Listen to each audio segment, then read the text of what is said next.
ಹುಟ್ಟಿದರೆ ಕನ್ನಡ ನಾಡಲು ಹುಟ್ಟಬೇಕು, ಮೆಚ್ಚಿದರೆ ಕನ್ನಡ ಮಣ್ಣ ಮೆಟ್ಟಬೇಕು.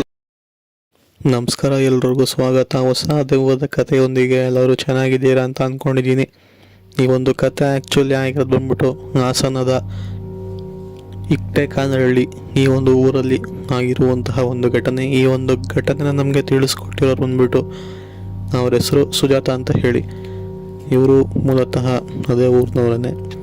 ಘಟನೆ ಆಗಿರೋದು ಕೂಡ ಇವರೊಟ್ಟಿಗೆನೆ, ಅಂದರೆ ಇವರು ಇಟ್ಟೆಕಾನಹಳ್ಳಿಯ ಒಂದು ನಿವಾಸಿ ಅಂತಲೇ ಹೇಳ್ಬೋದು. ಇವರೊಟ್ಟಿಗೆ ಇವರ ಅಜ್ಜಿ ಮತ್ತು ಇವರು ಇಬ್ಬರೇ ಆ ಒಂದು ಊರಲ್ಲಿ ಇದ್ದಾಗ ಆದಂತಹ ಒಂದು ಘಟನೆ. ಈ ಒಂದು ಘಟನೆ ಆಗಿ ಸುಮಾರು ಒಂದು 17-18 ವರ್ಷಗಳೇ ಆಗೋಗಿದೆ. ಅಂದರೆ ಇವರು ಚಿಕ್ಕ ವಯಸ್ಸಲ್ಲಿ ಅವ್ರ ಅಜ್ಜಿ ಮನೆಗೆ ಆಟ ಆಡೋಕ್ಕೆ ಅಥವಾ ಈ ಒಂದು ಬೇಸಿಗೆ ರಜಾ ಬಿಟ್ಟಾಗ ಹೋಗಿ ಅಲ್ಲಿ ಸ್ಟೇ ಆಗ್ತಿದ್ರು. ಸೊ ಆ ಒಂದು ಸಮಯದಲ್ಲಿ ಆಗಿರುವಂತಹ ಒಂದು ಘಟನೆ.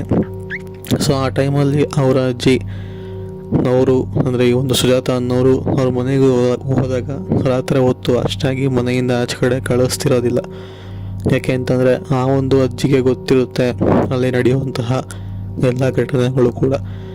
ಹೀಗೆ ಒಂದಿನ ಆಗಿದ್ದಾಗಲಿ ಅಂತ ಹೇಳಿ ಇವರೇನೆ ಚಿಕ್ಕ ವಯಸ್ಸಲ್ಲ ಗೊತ್ತಾಗ್ದಲೇ ಆಚೆ ಕಡೆ ಬಂದು ಸುಮಾರು ಸಮಯ ಆಚೆ ಕಡೆನೇ ಕಳೀತಾರೆ. ಇದನ್ನೆಲ್ಲ ಅಜ್ಜಿ ಗಮನಿಸೋದಿರೋದಿಲ್ಲ.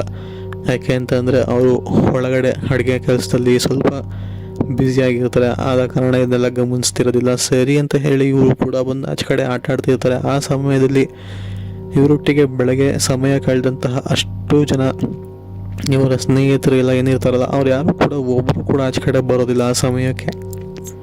ಸರಿ, ಯಾಕೆ ಯಾರು ಆಚೆ ಕಡೆನೇ ಇಲ್ವಲ್ಲ, ನಾನು ಬರೀ ನನ್ನೊಬ್ರಿಗೆ ಮಾತ್ರ ಆಚೆ ಕಡೆ ಬಿಡಲ್ಲ ಅಂತ ಹೇಳಿ ಅಂದ್ಕೊಂಡಿದ್ದೆ. ಆದರೆ ಇಲ್ಲಿ ನೋಡಿದ್ರೆ ಯಾರಿಗೂ ಕೂಡ ಆಚೆ ಕಡೆ ಬಿಡ್ತಿಲ್ಲ.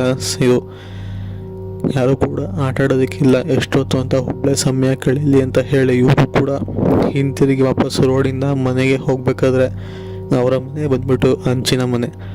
ಸೊ ಅವರ ಮನೆ ಮೇಲ್ಗಡೆ ಅವರಿಗೆ ಒಂದು ಕಪ್ಪು ಬೆಕ್ಕು. ಈ ಹಿಂದೆ ಆ ಊರಲ್ಲಿ ಆ ಒಂದು ಬೆಕ್ಕನ್ನ ಅವರು ನೋಡಿರೋದೇ ಇಲ್ಲ. ಸೊ ಕರಿಬೇಕು, ಕೆಂಪಾದಂತಹ ಕಣ್ಣುಗಳನ್ನ ಗಮನಿಸ್ತಾರೆ. ಇದ್ಯಾವುದು ಹೊಸ ಬೆಕ್ಕು ನಮ್ಮ ಮನೆ ಹಂಚ ಮೇಲೆಲ್ಲ ಓಡಾಡೋದಿದೆಯಲ್ಲ, ಯಾವುದೋ ಮೋಸ್ಟ್ಲಿ ಬಂದಿರಬೇಕೇನೋ ಬಿಡು ಅಂತ ಹೇಳಿ ಅಷ್ಟೊಂದು ಗಮನ ಕೊಡೋದಲ್ಲ ಇವರು ಕೂಡ ಒಳಗಡೆ ಹೋಗ್ಬಿಟ್ಟು ಅವ್ರ ಅಜ್ಜಿ ಹತ್ರ ಕೂತ್ಕೊಂಡು ಬೇರೆ ಬೇರೆ ಥರನೇ ಮಾತಾಡ್ತಿರ್ತಾರೆ. ಇದಾಗ ಸ್ವಲ್ಪ ಹೊತ್ತಾದ್ಮೇಲೆ ಊಟಕ್ಕೆ ಕೂಡ ಕರೀತಾರೆ. ಊಟನ ಕೂಡ ಮಾಡ್ತಿರ್ಬೇಕಾದ್ರೆ ಮತ್ತೊಮ್ಮೆ ಹಂಚಿನ ಮೇಲ್ಗಡೆ ಏನೋ ಓಡಾಡೋ ಥರ ಅವ್ರಿಗೆ ಭಾಸವಾಗುತ್ತೆ. ಅದಕ್ಕೆ ಆ ಒಂದು ಅಜ್ಜಿ ಜೋರಾಗಿ ಬೈಯಕ್ಕೆ ಕೂಡ ಶುರು ಮಾಡ್ತಾರೆ. ಹಾಗೆ ದೇವರ ನಾಮನ ಕೂಡ ಜಪಿಸ್ತಾ ನೆನೆಸ್ಕೊತಾ ಇರ್ತಾರೆ. ಸೊ ಇದನ್ನೆಲ್ಲ ಗಮನಿಸಿದಂತಹ ಸುಜಾತ ಅನ್ನೋರು, ಇಲ್ಲ ಮೇಲ್ಗಡೆ ಯಾವುದೋ ಒಂದು ಕಪ್ಪು ಬೆಕ್ಕು ಓಡಾಡ್ತಿದ್ದ, ನಾನು ನೋಡಿದೆ ಅಂತ ಹೇಳಿ ಅಜ್ಜಿಗೆ ತಿಳಿಸ್ಕೊಡ್ತಾರೆ. ಸೊ ಅಲ್ಲೇ ನೋಡಿ ಎಡವಟ್ಟಾಗಿದ್ದು, ಅಜ್ಜಿಗೆ ವಿಷಯ ಮೊದಲೇ ಗೊತ್ತಿದ್ದ ಕಾರಣ ಸೊ ಇನ್ನು ನೀನು ಈ ಊರಲ್ಲಿರೋದು ಸರಿಯಲ್ಲ, ನಾಳೆ ಬೆಳಗ್ಗೆನೇ ಎದ್ದ ತಕ್ಷಣ ನಿನ್ನ ದೇವಸ್ಥಾನಕ್ಕೆ ಕರ್ಕೊಂಡು ಹೋಗ್ತೀನಿ, ಆದಷ್ಟು ಬೇಗ ಊಟ ಮಾಡಿ ಯಾವುದ್ರ ಬಗ್ಗೆನೂ ಕೂಡ ಗಮನ ಕೊಡಬೇಡ, ಮಲ್ಕೊ ಅಂತ ಹೇಳ್ತಾರೆ. ಇದನ್ನೆಲ್ಲ ಕೇಳಿದಂಥ ಸುಜಾತಾಗೆ ಚಿಕ್ಕ ವಯಸ್ಸಾಗಿದ್ದ ಕಾರಣ ಬಿಡುಗೇನೋ ಎದುರಿಸಾಗಿ ಹೇಳ್ತಿರ್ಬೇಕು ಅಂತ ಹೇಳಿ ಅವರು ಕೂಡ ಸುಮ್ಮನೆ ಹೆದರ್ಕೊಂಡು ಹಾಗೆ ಇರ್ತಾರೆ. ಸರಿ, ಊಟ ಎಲ್ಲ ಮುಗಿಯುತ್ತೆ. ಆಚೆ ಕಡೆ ಬಂದು ಕೈ ತೊಳೆಯೋಣ ಅಂತ ಹೇಳಿ ಆಚೆ ಕಡೆ ಹೋಗ್ಬೇಕಾದ್ರೆ ಅಜ್ಜಿ, ಆಚೆ ಹೋಗ್ಬೇಡ, ತಟ್ಟೆಲ್ಲೇ ಕೈ ತೊಳ್ಕೊ, ನಾನೇ ತೊಗೊಂಡೋಗಿ ಹಾಕ್ತೀನಿ ಅಂತ ಹೇಳಿ ಒಳಗಡೆ ಕೈ ತೊಳಿಸಿ ಅವ್ರನ್ನ ಒಳಗಡೆ ಇರೋದಕ್ಕೆ ಹೇಳ್ತಾರೆ.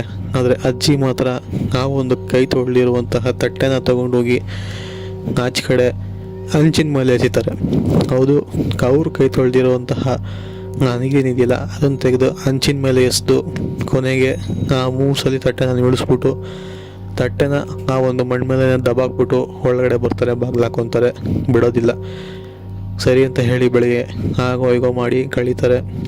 ಅಷ್ಟರಲ್ಲಿ ಆಗದೆ ಮನೆಯ ಸುತ್ತಮುತ್ತ ಆಲ್ಮೋಸ್ಟ್ ಅಲ್ಲಿ ಯಾವುದು ಕೂಡ ಬೆಕ್ಕು ಇರೋದಿಲ್ವಲ್ಲ. ಸೊ ಆ ಒಂದು ಕಪ್ಪು ಬೆಕ್ಕು ಏನಿದೆಯಲ್ಲ ಅದು ಆ ತಟ್ಟೆನ ಬಂದು ಮೂಸ್ತಿರುತ್ತೆ.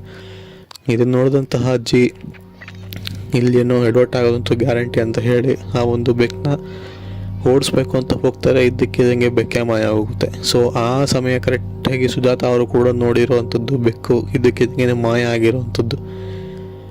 ಆದಾಗ ಇವ್ರಿಗೆ ಏನು ಮಾತಾಡಬೇಕು ಅಂತಲೂ ಗೊತ್ತಾಗಲ್ಲ, ಲಿಟ್ರಲಿ ಮಾತೇ ಬರಲ್ಲ. ಇದ್ದಕ್ಕಿದ್ದಂಗೆ ಹೆಂಗೆ ಮಾಯ ಆಯಿತು ಅಂತಲೂ ಕೂಡ ಗೊತ್ತಾಗೋದಿಲ್ಲ. ಸರಿ ಅಂತ ಹೇಳಿ ಅಜ್ಜಿ ಅವರ ಅಜ್ಜಿ ಬಂದ್ಬಿಟ್ಟು ಸುಜಾತ ಅವ್ರನ್ನ ದೇವಸ್ಥಾನಕ್ಕೆ ಕರ್ಕೊಂಡೋಗಿ ತಾಯ್ತಾನ ಕಟ್ಟಿಸಿ ಪೂಜೆ ಮಾಡಿಸ್ಬಿಟ್ಟು ಕೊನೆಗೆ ದೃಷ್ಟಿ ತೆಗೆಸ್ಬಿಟ್ಟು ಅಲ್ಲಿ ಕರ್ಕೊಂಡೋಗಿ ವಾಪಸ್ ಅವ್ರ ಮನೆಗೆ ಬಿಟ್ಬಿಟ್ಟು ಇವರು ಬರ್ತಾರೆ.